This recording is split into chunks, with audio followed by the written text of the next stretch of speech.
photogame de la SGT. C'est le photogame de la SGT. Bon bah alors, bienvenue à ce 16e épisode de Photomiam. Santé. Alors moi c'est Eric. Moi c'est Tristan. Moi c'est Émilie. Moi c'est Jacques.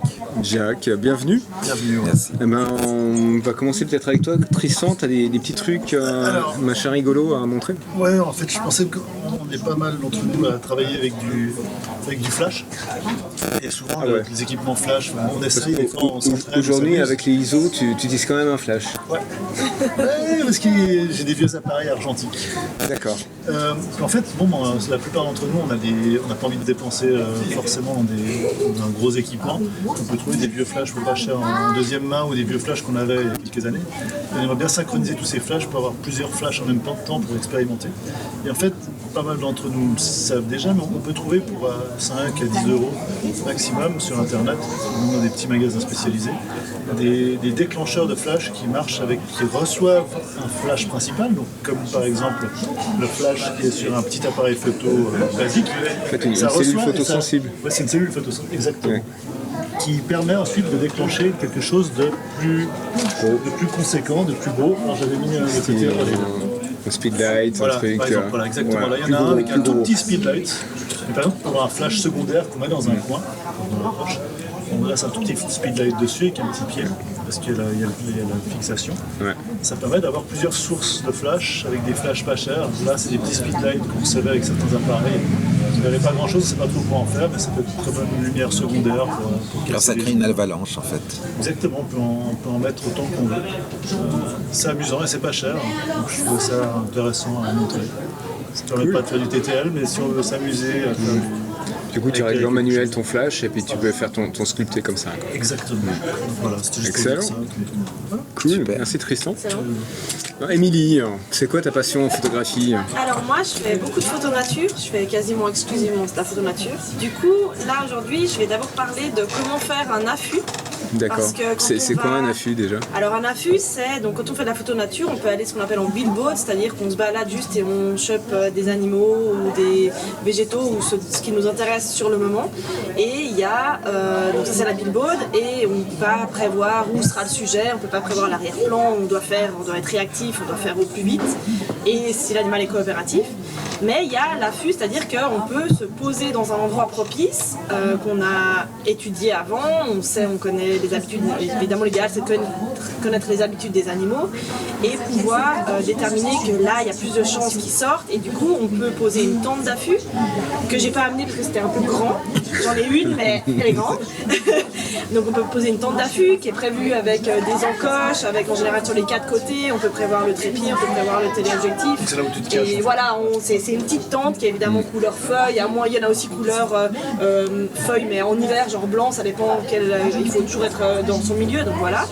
Et le but c'est donc de se placer toujours, il faut essayer d'anticiper dans quel sens le vent souffle de manière dominante, parce qu'il faut toujours être sous le vent, parce que si on est au vent par rapport aux animaux, bah ça marche pas. Ils vont nous sentir et ils vont pas venir. Après ça dépend quels animaux, mais typiquement le blaireau il voit très très mal, mais il a un odorat fantastique. Du coup, si on est de mauvais côté par rapport au vent, ça ne fonctionne pas. Et par exemple, le renard a un bon odorat, mais surtout une excellente vue. Donc lui, il faut vraiment être camouflé avec des filets de camouflage. Il ne faut vraiment pas qu'il puisse nous repérer, autrement il ne se montrera pas. Donc voilà, après ça dépend tous des habitudes des animaux. Mais voilà, l'affût, c'est une manière de pouvoir faire des jolies observations. Et il faut juste l'anticiper, il faut faire quelques repérages, découvrir les centres, découvrir les endroits propices. Et après, on a quelques jolies photos d'ambiance. Donc ça c'est quand je suis partie chercher le loup dans les Abruzzes, donc ça c'était le long d'une rivière, on était juste avec filet de camouflage, trépied et puis des housses de protection anti-bruit sur les téléobjets.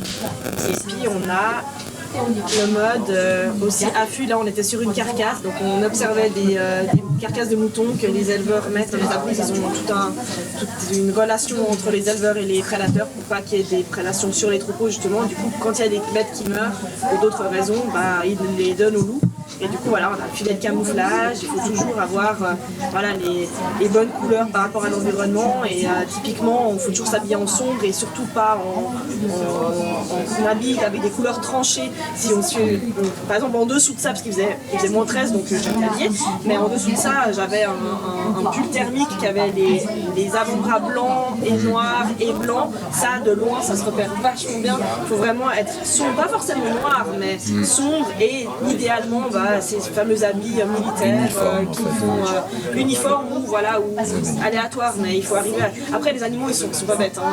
Ils nous repèrent vite. On a vu un loup, la photo, je dirais, il est face à moi, il me voit très très bien.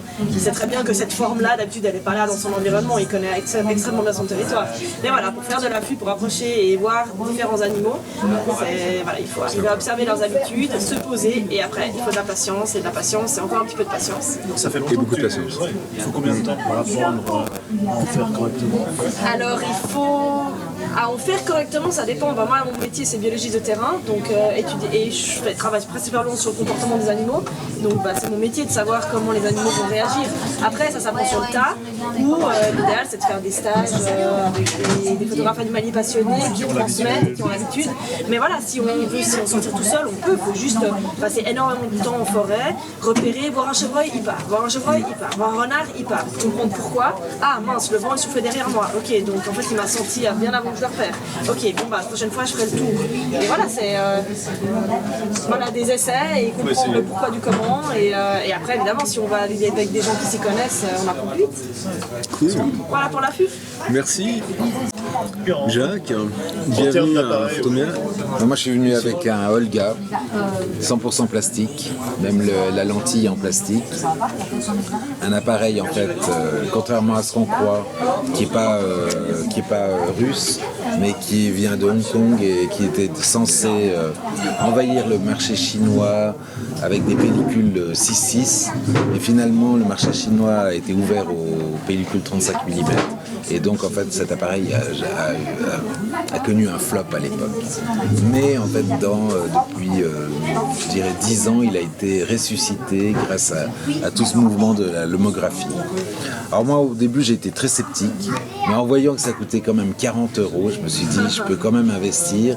Et surtout, c'était un rêve de jeunesse quand même, le 6.6. Quand j'étais jeune, j'étais trop pauvre pour avoir un appareil 6.6.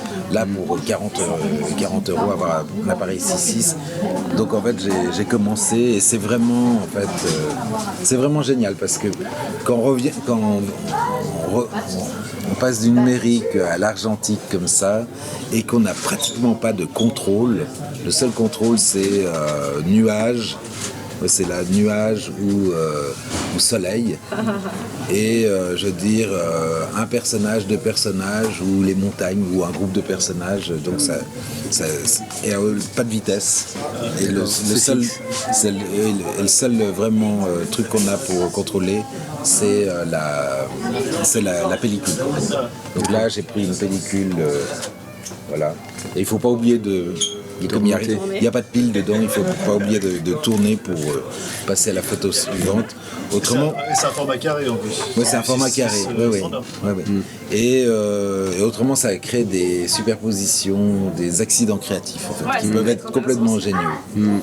Et, donc il n'y a pas de cellule photosensible pour adapter vitesse. Non, il n'y a rien. Celui-là, il n'a même pas de... il a une prise... non, il n'y a pas de flash en fait. Non, il n'y a même pas le flash sur celui-là. T'as le Roadshow quand même. Ah oui, c'est ça. Il y a le flash, et puis il y a une... Autrement, il y a la pause. Il y a la pause, il y a un format pause. Génial.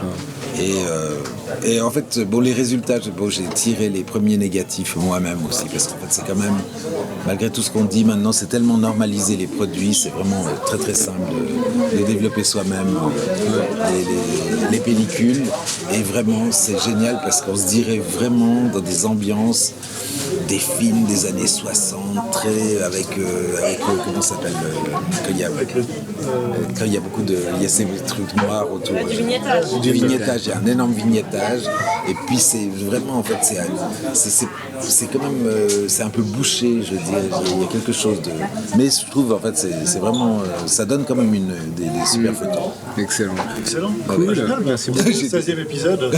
Voilà, on se réjouit d'ici la prochaine fois. On se réjouit d'essayer tout ça. Ouais, bonne soirée. À bientôt. Ouais. Je vais te bien de la SGP.